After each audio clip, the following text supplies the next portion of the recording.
충격적인 소식입니다. 미군이 빠진다고? 이제 한국 완전 끝장나는 거 아냐? 또 시작이네. 트럼프가 이번엔 방위비 증액을 빌미로 주한미군 철수 카드까지 꺼냈다는데. 전문가들은 트럼프의 재집권으로 한반도 안보가 중대한 위기를 맞을 것이라 우려하고 있는 상황이라고 하는데요. 하지만 워싱턴에 도착한 한 통의 충격적인 보고서가 있다고 합니다. 주한 미군이 철수하면 진짜 무너지는 건 한국이 아닌 미국이라는 내용이었는데요. 전 주한미군 부사령관이 15년 만에 고백하는 한국에서 목격한 숨겨진 진실, 그리고 중국이 감추려 했던 치명적인 비밀까지. 도대체 무슨 일이 일어난 걸까요? 충격적인 이야기 지금 시작합니다. 딱 1초만요. 좋아요와 구독 꾹 부탁드립니다. 2005년 한반도는 여전히 긴장감이 감돌고 있었습니다. 북한의 핵개발 위협이 고조되던 시기였고 주한미군의 역할은 그 어느 때보다 중요해 보였죠. 평택 기지에는 매일 밤늦게까지 불이 켜져 있었고 군사작전 회의가 끊임없이 이어졌습니다. 그러던 어느 날 아침 한미연합훈련 계획을 검토하던 저는 깊은 한숨을 내쉬었습니다. 솔직히 말씀드리면 저는 한국군의 능력을 신뢰하지 않았습니다.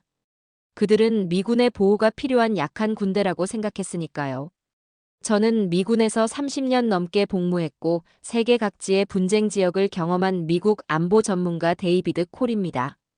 책상 위에는 다음 주로 예정된 한미연합훈련 계획서가 놓여 있었습니다. 계획서를 보며 저는 미간을 찌푸렸습니다. 한국군과 함께하는 훈련이라고는 하지만 사실상 미군이 주도하고 한국군은 보조 역할만 맡게 되어 있었기 때문입니다. 그때 문을 노크하는 소리가 들렸고 한 한국군 장교가 들어왔습니다. 날카로운 눈빛과 당당한 태도가 인상적이었습니다. 특전사 출신이라는 김태우 대령이었습니다. 그의 완벽한 영어 실력은 첫 마디부터 저의 편견을 흔들어 놓았습니다. 콜 장군님, 이번 훈련의 정찰 작전은 우리 특전사가 전담하겠습니다. 김 대령의 말에 저는 순간 당황했습니다. 미군의 지원 없이 한국군 단독으로 정찰을 수행한다는 계획은 상상도 못했거든요. 더구나 이번 훈련은 적진 후방 침투와 표적 제거까지 포함된 고난도 작전이었습니다. 정찰은 매우 위험할 수 있습니다. 우리 미군 레인저스가 지원하는 게 좋지 않을까요? 제가 우려를 표명하자 김 대령은 미소를 지으며 대답했습니다. 걱정 마십시오. 우리는 충분히 준비되어 있습니다.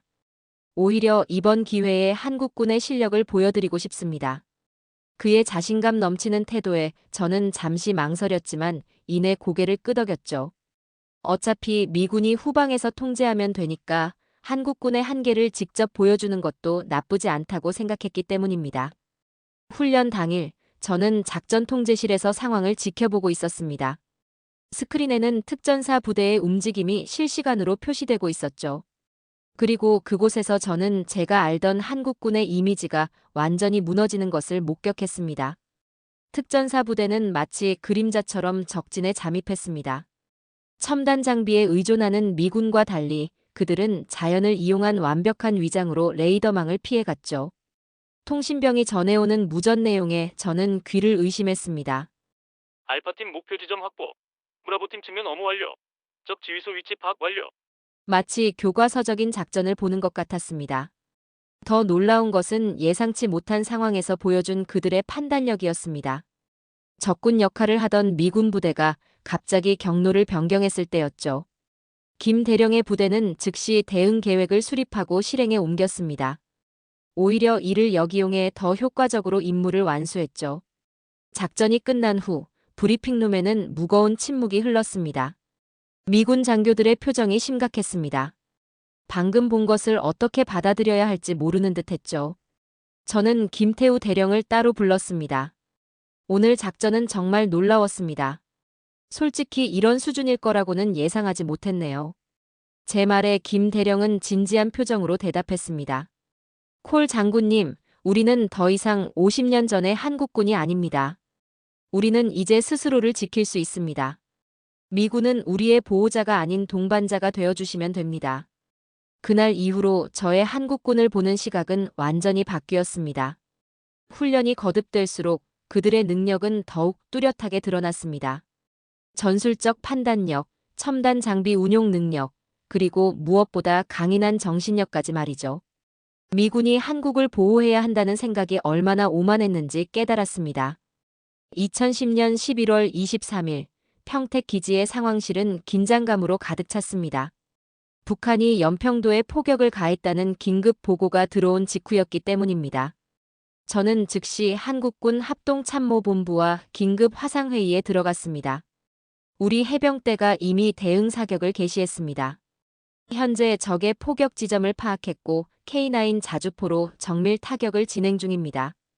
제가 미처 지원 계획을 언급하기도 전에 한국군은 이미 상황을 장악하고 있었습니다. 상황실의 대형 스크린에는 실시간 전황이 표시되고 있었습니다. 한국 해병대의 대응은 놀라울 정도로 신속했습니다. 북한의 포격이 시작된 지 단 13분 만에 대응 사격이 이루어졌죠. 저와 함께 있던 미 해병대 장교들은 믿을 수 없다는 표정이었습니다. 이런 신속한 대응은 미군도 쉽지 않습니다. 옆에 있던 미 해병대 대령이 중얼거렸습니다. 그의 말에 공감할 수밖에 없었습니다. 저희 미군이었어도 지휘 체계에 따라 승인을 받는 데만 해도 최소 30분은 걸렸을 테니까요. 특히 인상적이었던 것은 한국군의 정밀 타격 능력이었습니다. K9 자주포의 포탄은 북한군 포대를 정확히 타격했죠. 현 시간 적의 포격이 완전히 중단되었습니다. 우리 부대의 피해는 최소화되었으며 민간인 대피도 신속하게 이루어졌습니다. 보고는 계속되었고 뒤로 보이는 한국군 작전 장교들의 움직임은 그 어떤 혼란도 없이 체계적이었습니다. 상황이 안정된 후 저는 깊은 충격에 빠졌습니다. 5년 전만 해도 한국군은 미군의 지원이 필요한 군대라고 생각했습니다. 하지만 지금 제가 본 것은 완전히 다른 모습이었습니다. 그들은 미군의 도움 없이도 북한의 도발에 즉각적이고 효과적으로 대응할 수 있는 군대로 성장해 있었습니다. 며칠 후 현재는 준장이 된 김태우 준장과 직접 만나 이야기를 나눌 기회가 있었습니다.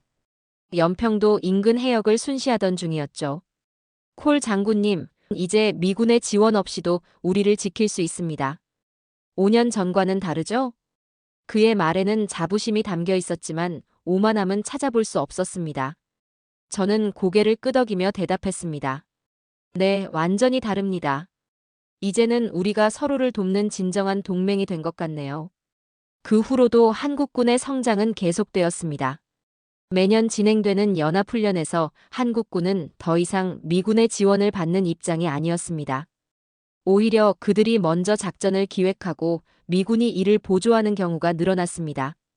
2011년 여름 태평양에서 진행된 림팩 훈련에서는 한국 해군이 다국적 함대의 작전을 지휘했습니다. 미 해군 함장들은 한국 해군의 전문성과 리더십에 감탄을 금치 못했습니다. 마치 100년 된 해군을 보는 것 같다는 말까지 나왔죠. 육군의 변화도 눈부셨습니다. 과거에는 미군이 제공하는 장비와 전술을 배우기에 급급했습니다. 하지만 이제는 한국군만의 독자적인 전술 체계를 발전시켰죠. K2 전차, K9 자주포, 그리고 첨단 전술 통신 체계까지 모든 면에서 세계 최고 수준에 도달했습니다. 특히 인상적이었던 것은 2012년에 진행된 특수작전 훈련이었습니다. 북한 지역에 침투하여 핵심 시설을 타격하는 가상 훈련이었는데 한국 특전사는 미 델타포스도 놀랄만한 능력을 보여주었죠. 악천후 속에서도 완벽한 야간 침투를 수행했고 목표물 제거와 철수까지 단 한 번의 실수도 없었습니다. 한국군은 단순한 동맹군이 아닌 미군과 대등한 전력을 갖춘 파트너로 성장했습니다. 때로는 미군보다 더 뛰어난 능력을 보여주기도 했죠. 이제 한미동맹은 새로운 단계로 접어들었습니다. 서로가 서로를 보완하고 함께 성장하는 진정한 동반자 관계로 말이죠. 워싱턴 DC의 한 회의실에서 충격적인 소식을 접했습니다. 일부 정치인들이 주한미군 철수를 다시 거론하기 시작했다는 내용이었습니다. 한국은 이제 충분히 부유하고 강해졌으니 미군이 더 이상 필요하지 않다는 것이 그들의 주장이었죠. 이 소식을 듣자마자 저는 직접 한국을 방문하기로 결심했습니다. 15년 만의 방문이었습니다. 인천공항에 도착했을 때부터 달라진 한국의 모습에 놀랐지만 그것은 시작에 불과했습니다. 기지에 도착하자 익숙한 얼굴이 기다리고 있었습니다. 이제는 합참작전본부장이 된 김태우 대장이었습니다. 15년이라는 세월이 무색하게 그의 눈빛은 여전히 날카로웠습니다. 콜 장군님, 오랜만입니다. 우리가 얼마나 발전했는지 직접 보여드리고 싶었습니다. 김 대장의 안내로 먼저 방문한 곳은 통합전술작전센터였습니다. 거대한 스크린이 앞에 설치되어 있었고 수십 명의 장교들이 실시간으로 작전을 조율하고 있었습니다. 화면 속에는 육해공 전력이 마치 하나의 유기체처럼 움직이고 있었습니다. 지상에는 K2 전차, 하늘에는 KF-21 전투기, 그리고 해상의 이지스 구축함이 완벽한 조화를 이루며 작전을 수행하고 있었죠. 특히 놀라웠던 것은 모든 시스템이 한국의 독자 기술로 개발되었다는 점이었습니다. 이건 정말 놀랍군요. 제 감탄에 김 대장은 미소를 지었습니다. 아직 시작에 불과합니다. 실제 전력을 보여드리겠습니다. 다음으로 향한 곳은 경납고였습니다. 그곳에서 처음 본 KF-21 전투기의 모습은 충격적이었습니다. 이 전투기는 F-16을 뛰어넘는 성능을 갖추고 있습니다. 스텔스 성능은 물론 AI 기반의 전투 시스템까지 탑재했죠. 김 대장의 설명이 이어졌습니다. 조종석에 직접 앉아보니 미군 전투기인 F-35를 조종할 때와는 또 다른 느낌이었습니다. 더 직관적이고 효율적인 인터페이스, 그리고 무엇보다 조종사의 상황 인식을 극대화하는 시스템이 인상적이었습니다. 이 기술은 미국도 갖고 있지 않은 것 같은데요? 맞습니다. 한국에서 독자 개발한 기술입니다. 이제는 미국이 우리의 기술을 배우러 오는 일도 있죠. 김 대장의 말에는 자부심이 묻어났습니다. 하지만 그것은 결코 오만함이 아닌 동반자로서의 당당함이었습니다. 지하 벙커로 이동하면서 본 현무미사일 시스템은 또 다른 충격이었습니다. 이 미사일의 정확도는 세계 최고 수준입니다.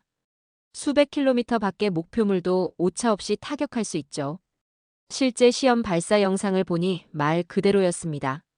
미사일은 마치 정교한 수술 도구처럼 목표물만을 정확히 타격했습니다. 특히 인상 깊었던 것은 한국군의 우주 군사화 능력이었습니다. 우리는 이제 자체 군사위성을 운용하고 있습니다. 24시간 한반도는 물론 주변국의 동향까지 감시할 수 있죠. 관제실에서 본 위성 영상의 선명도는 믿기 힘들 정도였습니다. 하루 종일의 시차를 마치고 저녁에 김 대장과 마주 앉았습니다. 솔직히 고백하자면 주한미군 철수 논의가 나온 것이 이해가 됩니다. 제 말에 김 대장이 눈썹을 치켜 올렸습니다. 어떤 의미에서 말입니까? 한국은 이제 미군의 보호가 필요 없을 만큼 강해졌으니까요. 하지만 중요한 것을 놓치고 있습니다. 한국은 이제 보호받아야 할 동맹이 아니라 미국의 가장 강력한 전략적 파트너가 되었다는 사실입니다. 주한미군 철수는 한국이 아닌 미국에게 더 큰 손실이 될 것입니다.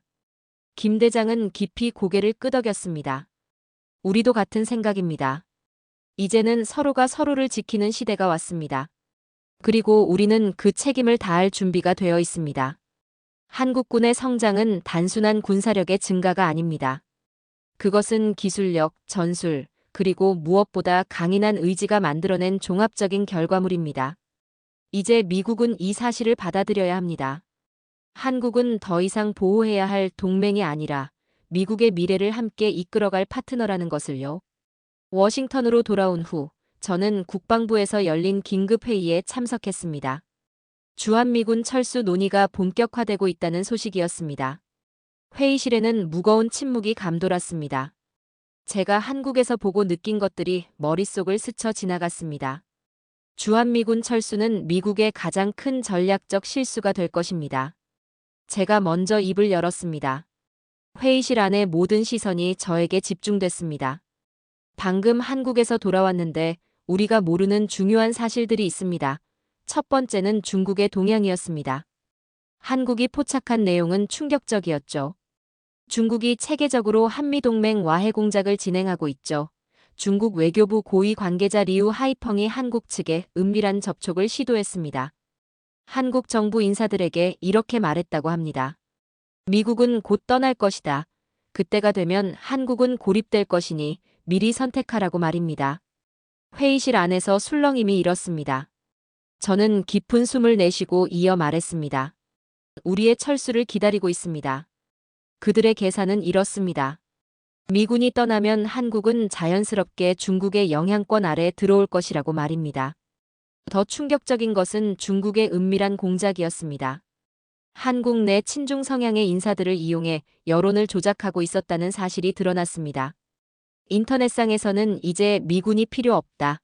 한국은 미국에 이용당하고 있다는 댓글들이 조직적으로 퍼져나가고 있었습니다. 이것은 단순한 여론 조작이 아니었습니다.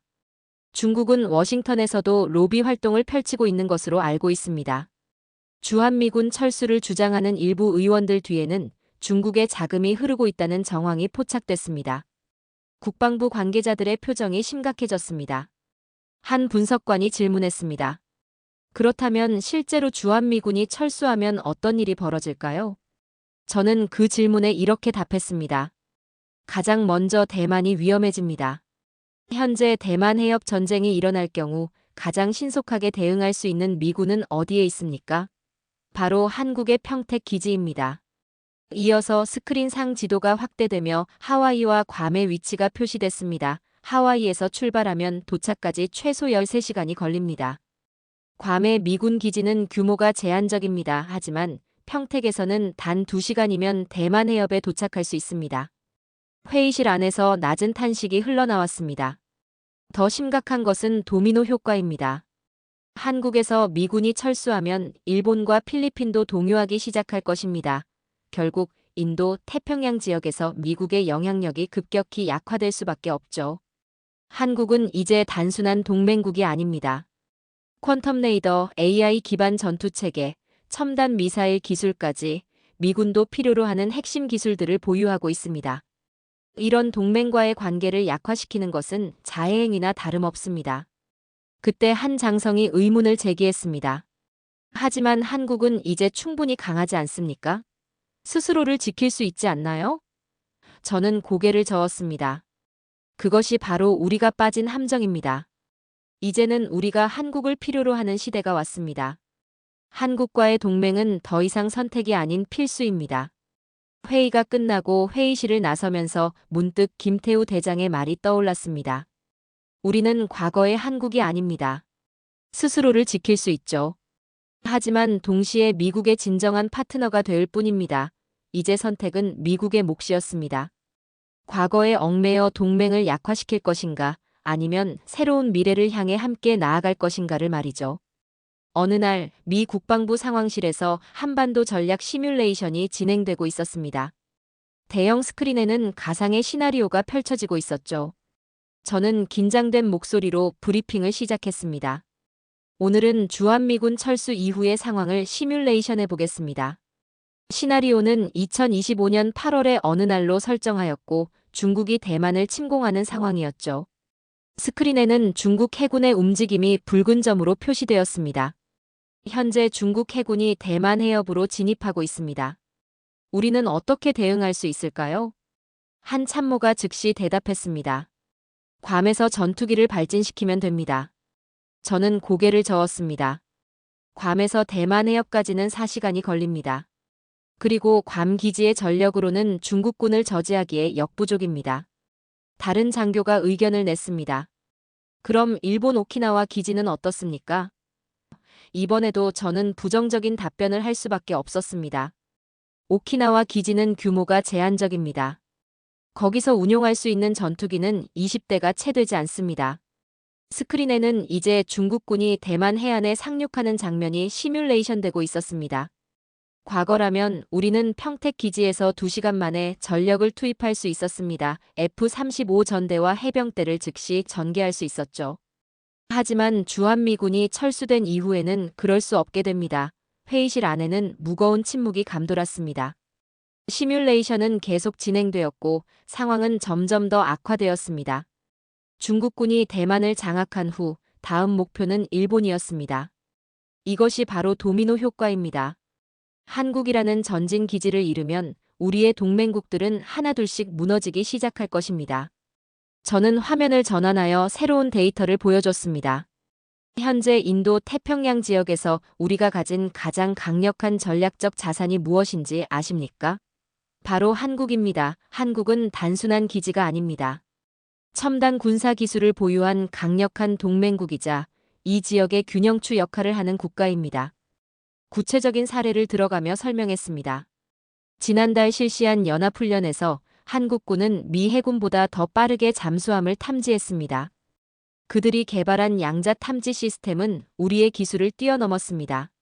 제가 처음 한국에 갔을 때만 해도 상상도 못했던 일입니다. 이어서 한국의 전략적 가치를 분석했습니다.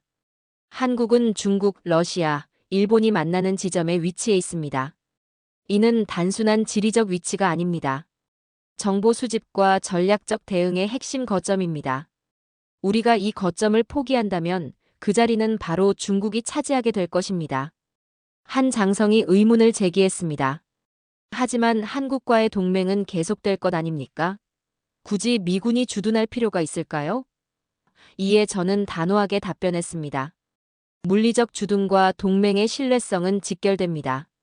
우리가 철수하는 순간 다른 동맹국들은 미국의 의지를 의심하기 시작할 것입니다. 시뮬레이션은 계속해서 충격적인 결과를 보여줬습니다. 주한미군 철수 이후 중국의 영향력은 급속도로 확대되었고 미국의 동맹국들은 하나둘씩 중국 편으로 기울기 시작했습니다. 이는 단순한 가상 시나리오가 아니었죠. 현실에서 충분히 일어날 수 있는 일이었습니다. 우리가 한국에서 철수한다면 그것은 마치 체스게임에서 퀸을 포기하는 것과 같습니다. 한번 잃어버린 전략적 거점은 다시 회복하기 어렵습니다. 그리고 그 대가는 상상을 초월할 것입니다. 상황실을 나서면서 마지막 생각이 떠올랐습니다. 한국은 오히려 전략적 이익을 위해 반드시 지켜야 할 파트너이며 현재 21세기 한미동맹의 새로운 패러다임이 필요하다는 것을요.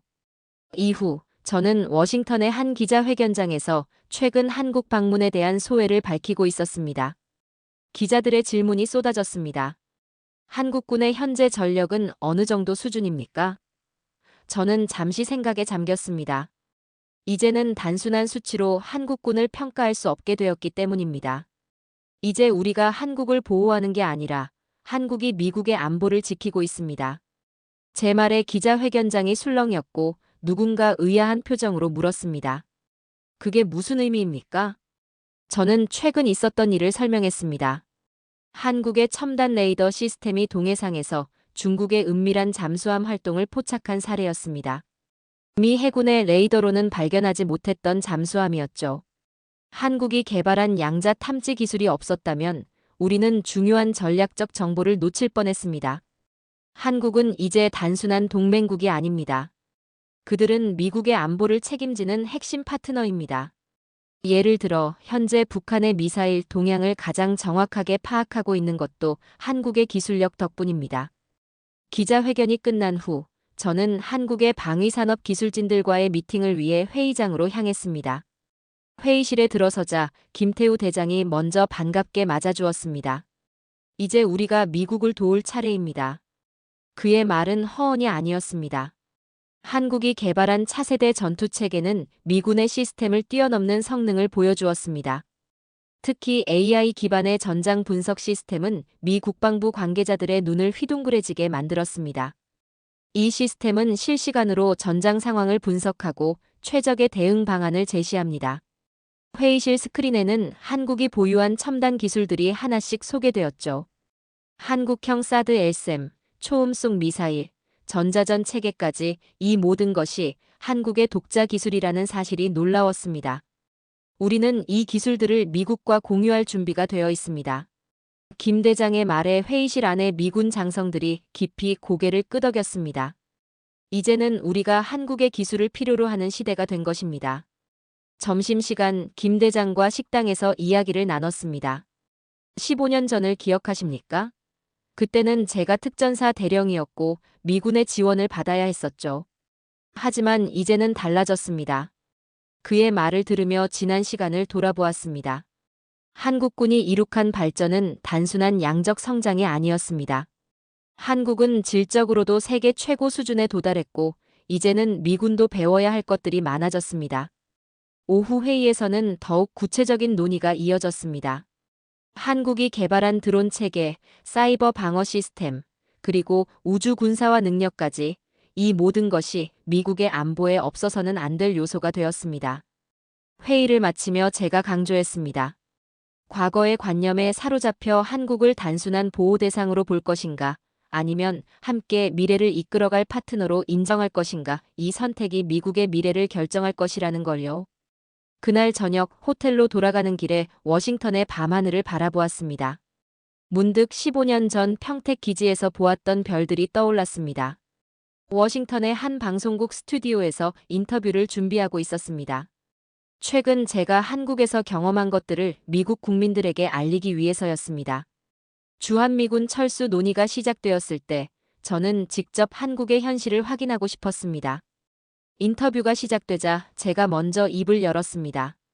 그리고 그곳에서 제가 본 것은 우리가 알고 있던 한국이 아니었습니다. 스튜디오의 대형 스크린에는 제가 한국에서 찍은 영상들이 하나씩 나타났습니다.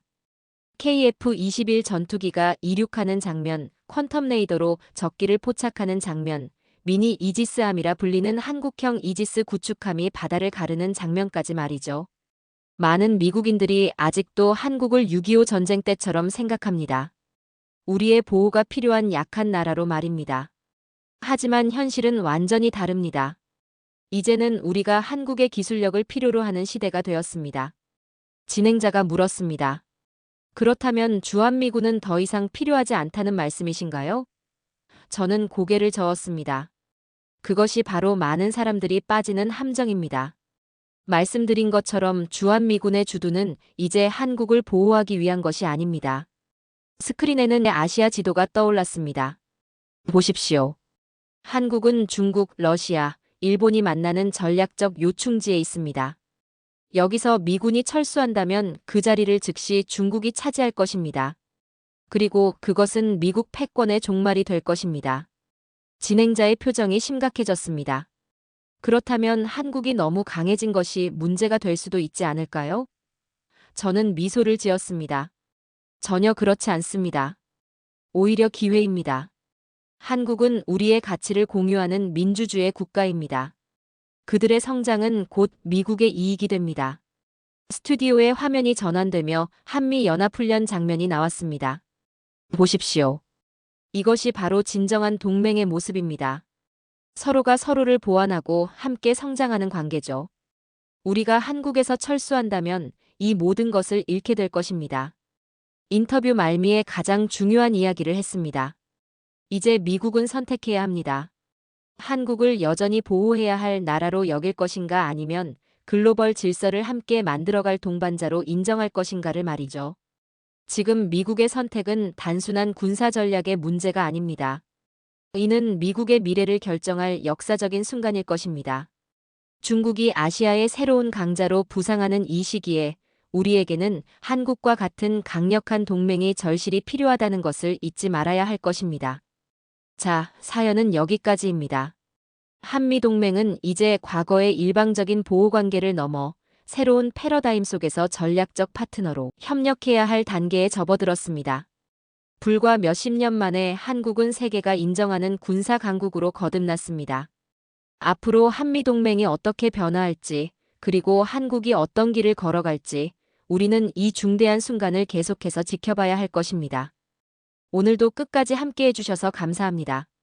재미있게 보셨다면 구독과 좋아요로 응원해주세요. 다음에도 따뜻한 이야기로 찾아뵙겠습니다. 감사합니다.